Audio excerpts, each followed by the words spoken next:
Hello everyone. Today we'll be starting with exercise 6.3 of our chapter 6, that is square and square roots. So let's see what is given from the first question. So in question number 1 it's given, what could be the possible one digit of the square root of the following number? So what will happen if we find out the square root of the first number? The first number is given as 9801. So if we find the square root of this number, so whenever what we get the answer, we want the units place or the ones place digit of that, only that digit number. Okay, so here we know that if a number ends with 1, okay, if a number ends with 1, the square root of a number may be 1 or 9. Like if it is 81, square root of 81 is 9, right? Or square root of 121 is 11. So the digit ends with 1, right? So we know that. So we can write this, that the possible ones digit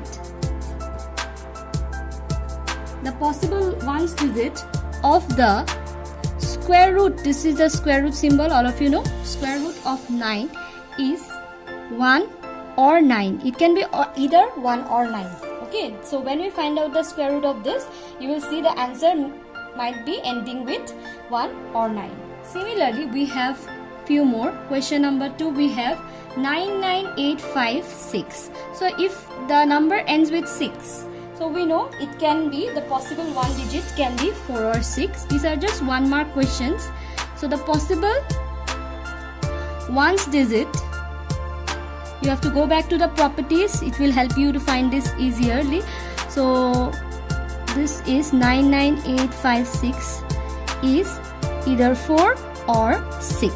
Okay, because you know when you find the square root of 36, it ends in 6, that is answer comes equal to 6. Whenever you find out the square root of say square of 4, that is 4 square is equal to 4 4 is 16, that is square root of 16 is equal to 4. So the answer might end it like this. So again we have number 3. In number 3 you can see the digit is again ending with 1. So the possible ones digit of the square root of 998001 is 1 or 9. But make sure you write the square root completely till the end of the digit. Here number 4 is 657666025. So whenever a number ends with 5, the square root of the number also will end with 5. Let's write down this. The possible ones digit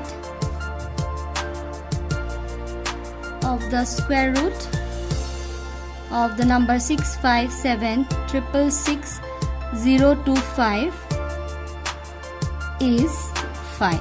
Okay, so this is how we do.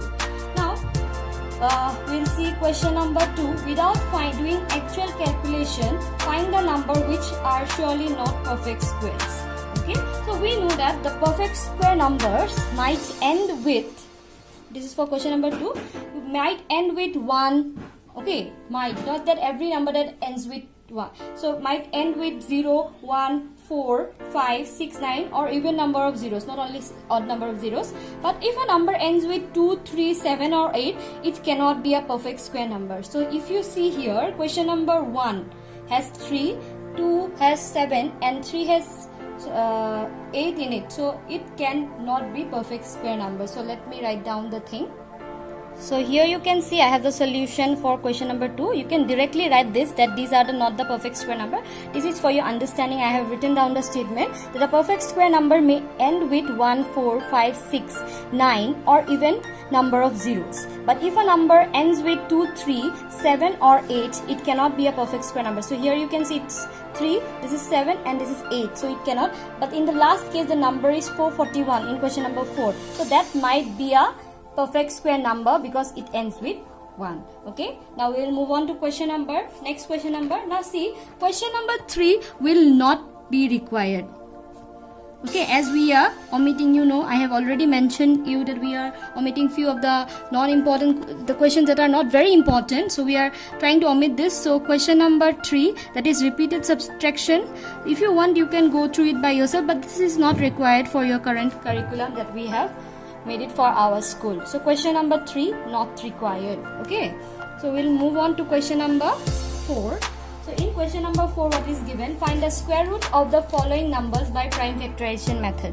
So there are different methods of finding the square root of a number. Like this question number 3 was a method of repeated subtraction. This, when the number is big, it becomes very lengthy, and that is just a waste of time. So we'll try to find out the square root of a number by prime factorization method. We have long division method also. First we'll go with the prime factorization method as given in the question. So question number 1 is 729. Now all of you know how to factorize a number. Let's factorize this. You have to show the steps for factorization, so please be very careful. So 729, when I factorize it, see, it goes with 3. All should be prime numbers. 243, then goes by 3 again. 81, 3, 27, 3, 9, 3, 1, 1, 2, 3, 4, 5, 6. So you can see this is equal to 3 into 3 into 3 into 3 into 3 into 3. Now if you can see these are coming in pairs. So in square number we need pairs numbers, right? So we have to find the square root of 729. Square root of 729 is equal to, we'll just put a square root on this, 3 into 3 into 3 into 3 into 3 into 3. Now can I write this as square numbers, 3 squares, this into 3 square into 3 square. So when I have to remove that square root, the squares of the numbers also go away. So the answer will come as 3 into 3 into 3. Okay, when you remove this, the square goes away, so remains 3, 3, 3. So 3 3s are 9. Sorry, 3 3s are 9, 3s are 27. So this is the answer. So when you find out the square root of the number, try to find in pairs, and when you do it, you will find out the square of the number. Okay, now let me show you a few more sums of this kind. Again we have to do for next number is question number 2 is 400. Let me factorize it on the side here. 400, so goes with 2, 200, again by 2, 100, again by 250, again by 2, 25, doesn't go by 3, so obviously 5, 5 and 1. So it's equal to 2 into 2 into 2 into 2 into 5 into 5. So you can see this again, it's coming in pairs of the same number, right? Okay. So therefore the square root of 400 is equal to the square root of this number, 2 into 2 into 2 into 2 into 5 into 5. So can I write this one as 2 square into 2 square into 5 square? Now I have to remove this. So when we remove the square, it comes this one, 2 2s are 4, 5s are 20. So the answer comes as 20. Okay, so this is my solution. Now let me show you another one. Question number 3, similar to this. Okay, let me show you. I can use this space here. Question number 3, the number is given as 1764. Let me factorize it here. Okay, let me factorize this number. Sorry, 1764 goes by 2, 882, again goes by 2, 441. Now this goes by 3, 147. This again goes by 3, 49. 49 doesn't go by 3 but goes by 7. 7 7s are 49. So 1, which is equal to 2 into 2 into 3 into 3 into 7 into 7. You can see it's again coming in pair, right? The numbers are coming. You don't have to underline this. Okay, I've just done it for your understanding. So therefore the square root of 1764 is equal to the square root of 2 into 2 into 3 into 3 into 7 into 7. So can I write it as 2 square into 3 square into 7 square. So if I remove this, it will come it as 2 into 3 into 7. 2 3s are 6, 7s are 42. So this is my answer. When you find the square root of 1764, you get it as 42. So there are a few more sums which you have to do it this way. Like there are from question number 4 to 10. So I would like you to try the remaining sums. So your homework from this part will be question number 4. You will try from question number 4 to 10. Just give it a try. These are easier sums. Factorize it and find out the square root of the following sums. Now in question, what is given in question number 5, for each of the following numbers, find the smallest whole number by which it should be multiplied so as to get a perfect square number. Also find the square root of the square number so obtained. That means the given number is not a perfect square number. So I'll show you one. In the same way you can do the remaining ones. It's very easy. 252. What we'll do is, first we'll factorize the number 252. Let's factorize it. So when we factorize it, we'll get, see, 2, then 126, 63, 321, 3, 7, 7, 1. Okay, so this is equal to, if you can see, 2 into 2 into 3 into 3 into 7. Now this is equal to 2 square into 3 square into 7. Now you can see this is not paired. So what number, if we multiply with this whole number, this 252, that will get a perfect square number. That means if there is one more 7 here, if we have a 7 here, okay, we'll have a 7 here, then it can become a perfect square number, right? So here I'll write down 252 is not a perfect square number. Therefore, the smallest, let's write the statement from the question. You can write down the smallest whole number. Therefore, the smallest whole number by which 252 should be multiplied so as to get a perfect square number is what? 7. So new number will be how much? New number, I don't need the new number, I need the square root of the new number. New number will be this whole thing, that is 252 into 7, because we need. Now square root of the new number so obtained. Okay, square root of the new number is equal to 252 into 7. See, I can multiply again, I have to factorize. So instead of that, I will do this. See, 252 was equal to 2 square into 3 square into 7 square, and one more 7 is here, so it will become this 2 into 3 into 7. Okay, 2 into 3 into 7, this will be equal to how much? 2 3s are 6, 7s are 42. So this is my answer. Okay, 42 is my answer. So this is the square root of the new number. So whatever number is given, there are many numbers here like 180, 1008, you will factorize and you will see the number which is not paired, that is the number which should be multiplied to get it as a perfect square number, and then you have to find out the square root of the new number so obtained. Okay, so I have shown you one. You will try the remaining ones from here. So from this question number 5, your homework, I am writing it, question number 5, I am using this space. Please try from question number 2 to question number 6. It's same way, so I am just not showing you similar type of sums every time. I'll show you question number 6 now. I hope you will not mind me using this page. Question number 6, it's given, for each of the following number, find the smallest whole number by which it should be divided. Here in this case it was multiplied. Now here we have to see what can be divided so to get a perfect square number, and also the same thing added here. Also find the square root of the square number so obtained. The number is same, 252. So can I show you by the same method? 252 is given. So if I find I'll show you again the factorization. You'll have to do the factorization for every number. See, 126, so 263, 321, 3771. So this is equal to what? 2 into 2 into 3 into 3 into 7. So when I put in the form of a square, you can see this is left alone. So if I divide this number by 7, 7 and 7 will get cancelled, and then the remaining part will be a perfect square number. So here 252 is not a perfect square. Okay, So let me write the statement. Therefore the smallest whole number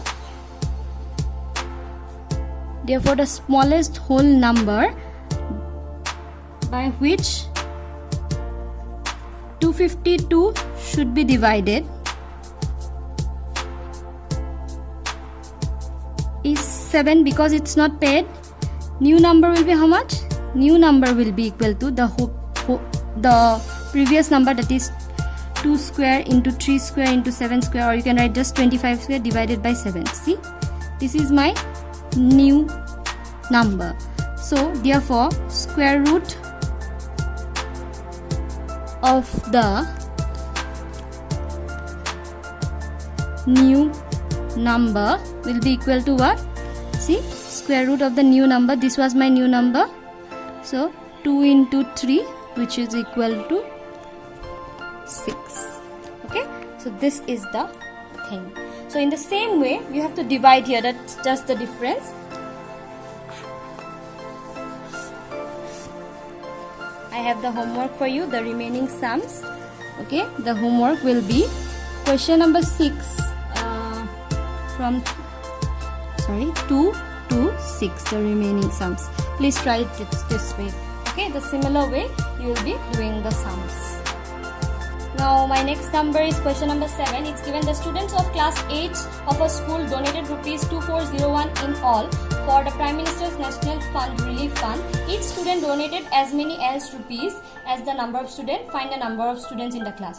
So the total money donated from the student is 2401. And the condition given is that if there are 5 students, they have each one of them has given 5 rupees. If there are 21 students, that means each one of them have given 21 rupees. So I have to find out the number of students here. Nothing else is given. So what we will do here, see, given total number of students is not given. I'm sorry about this. Given, what is given? Total amount is given as rupees 2401, and the condition is given that, this is the condition given. I'm just written down the statement from the question. Okay, so therefore number of students in the class is equal to square root of 2401. So let's factorize it. 2401, it goes by 7, 343, again goes by 7, 49, again goes by 7. Okay, so this will come as 7 into 7 into 7 into 7. You can see pairs here, 2 pairs of 7 are here, so I can write it as this. Remove the square root, 7 into 7 is equal to 49. That means there are 49 students and each one of them donated rupees 49. So 49 into 49 if you do, you will get it as 2401. So in the same way, the same question, similar type of question is there, the statement is different. Question number 8, that will be your homework. So you will try this one in the same way. Okay, so I will show you number 9. 10 is similar to 9. I'll explain number 9 to you and you will be able to do question number 10 then. What is given in question number 9 is find the smallest square number that is divisible by each of 4, 9 and 10. Okay, so I have to find out a number. So here LCM we have to find out because it's given smallest number. LCM of 4, 9 and 10 is, what is it equal to? Is equal to what? Let's find the LCM in the side. 4, 9, 10, 2. Let's do the LCM. So I have the LCM here, which is equal to 2 into 2 into 3 into 3 into 5. If you can see here, these are again square numbers except 5, which is not in pair. So that means that is 180, which is equal to what? 180 degree. That is 180 degree. 180 is not degree, is not a perfect square. You can see, right? Because 5 is not paired. So if we multiply 180 by one more 5, it will become a perfect square number, right? A perfect square number, right? So therefore new number will be equal to what? 180 into 5, which is equal to what? 900. That means here, which is a perfect square number. perfect square number. So therefore the smallest, so you can see that the smallest square number which is divisible by both all of these numbers, see, 900 can be divisible by 4, 900 is divisible by 9 and also by 10, and also 900 is a perfect square number. So this way we have to find the number. We'll find a factorization, sorry, LCM. We'll see which is not in pair, we'll just multiply by that and we get the number. Okay, in the same way you will be doing number 10, that will be your homework. So question number 10 is your homework. Now this sum was the end of the exercise. Okay, so I hope you have understood this. Question number 10 is your homework. We have one more exercise left from this chapter, square and square roots, which will continue in our next video. I hope you have understood this. If you have any doubt, please let me know. Thank you everyone. Have a nice day ahead.